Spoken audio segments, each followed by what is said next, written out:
안녕하세요. 오늘은 우리가 성경을 읽을 때 흔히 가지고 있는 하나의 중요한 전제에 대해 이야기해 보려고 합니다.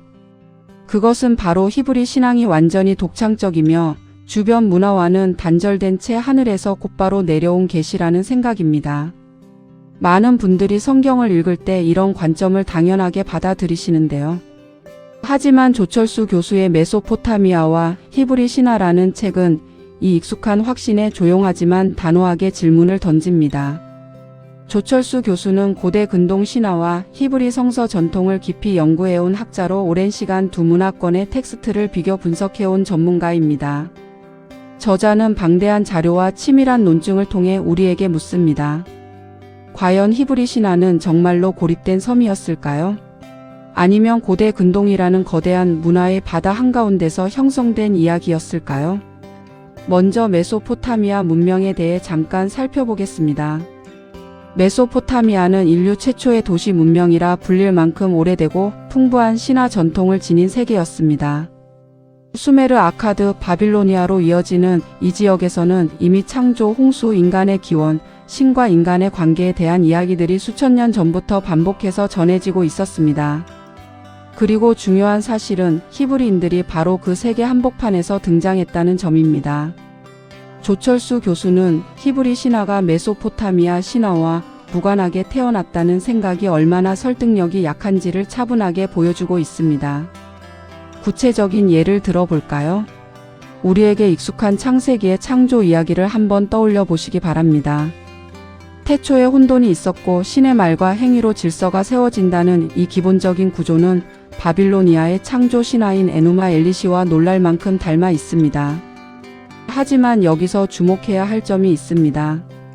물론 히브리 신화에는 결정적인 차이가 존재한다는 것입니다. 메소포타미아 신화에서 창조는 여러 신들 사이의 전쟁과 폭력의 결과로 나타나지만 창세기에서는 단 하나의 유일한 신이 말씀으로 세상을 빚어내십니다. 여기서 우리가 진정으로 이해해야 할 중요한 점은 무엇일까요? 그것은 단순히 비슷하다는 사실 자체가 아닙니다. 오히려 히브리 전통이 기존 신화를 그대로 베낀 것이 아니라 이미 존재하던 신화적 언어를 새롭게 재해석하고 근본적으로 전복했다는 점입니다. 홍수 이야기를 살펴보면 이러한 특징이 더욱 분명하게 드러납니다. 유명한 길가메시 서사시에 등장하는 우트나 피시팀의 홍수 이야기는 성경의 노아 이야기와 구조적으로 매우 유사합니다. 신의 경고가 있고 선택된 한 인간이 등장하며 방주를 만들고 동물들을 보존하고 홍수 이후 제사를 드린다는 요소들이 거의 그대로 겹칩니다. 그런데 조철수 교수는 여기서 흥미로운 질문을 던집니다. 왜 히브리 신화는 이 이야기를 다시 썼을까요?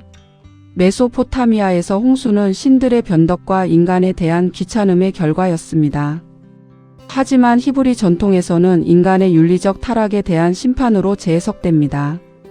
즉 같은 이야기 구조를 사용하지만 전혀 다른 신의 본질과 성품을 드러내고 있는 것입니다. 바로 이 지점에서 이 책의 핵심 메시지가 드러납니다. 히브리 신화는 메소포타미아 신화를 단순히 부정하거나 거부하기 위해 존재한 것이 아니라 오히려 그것과 진지하게 대화하기 위해 태어났다는 사실입니다. 히브리 성서의 하나님은 주변 신화에 익숙한 언어를 빌리되 그 의미를 근본적으로 바꾸는 방식으로 자신을 드러내십니다. 신은 더 이상 자연의 일부가 아니며 다신교적 질서 속의 한 존재도 아닙니다. 대신 인간의 도덕과 역사에 직접 책임을 지는 존재로 새롭게 정의됩니다. 또 하나 매우 흥미로운 대목이 있습니다. 바로 왕권과 인간에 대한 이해 방식입니다. 메소포타미아에서는 왕이 신의 대리자이거나 심지어 반신적 존재로 묘사되는 경우가 많았습니다. 하지만 히브리 신화에서 왕은 언제나 심판의 대상이 됩니다. 심지어 가장 위대한 왕으로 여겨지는 다윗조차 예외가 아니었습니다. 이것이 의미하는 바는 무엇일까요? 신화의 구조가 정치 권력을 정당화하는 방향이 아니라 오히려 권력을 불편하게 만들고 비판하는 방향으로 재구성되었다는 것입니다. 신화가 체제를 떠받치는 도구가 아니라 체제를 견제하고 비판하는 언어가 된 것입니다. 이 책을 읽다 보면 한 가지 분명해지는 사실이 있습니다. 히브리 신화는 더 이상 순수한 계시와 이방 신화라는 단순한 이분법으로 설명되지 않는다는 점입니다. 오히려 히브리 신앙의 진정한 독창성은 고립에 있는 것이 아니라 변형과 재해석에 있다는 것을 깨닫게 됩니다. 주변의 이야기를 차용하되 그대로 두지 않고 겉으로는 닮았지만 본질적으로는 결정적으로 다르게 말하는 힘. 바로 거기에 히브리 신화의 깊은 신학적 긴장과 창조성이 존재합니다. 결국 조철수 교수의 메소포타미아와 히브리 신화가 우리에게 던지는 메시지는 이것입니다. 성경은 하늘에서 갑자기 떨어진 문서가 아니라 역사와 문화 속에서 숨쉬며 형성된 살아있는 텍스트라는 사실입니다. 그렇다고 해서 그 의미나 가치가 약해지는 것일까요? 전혀 그렇지 않습니다. 오히려 그 반대입니다.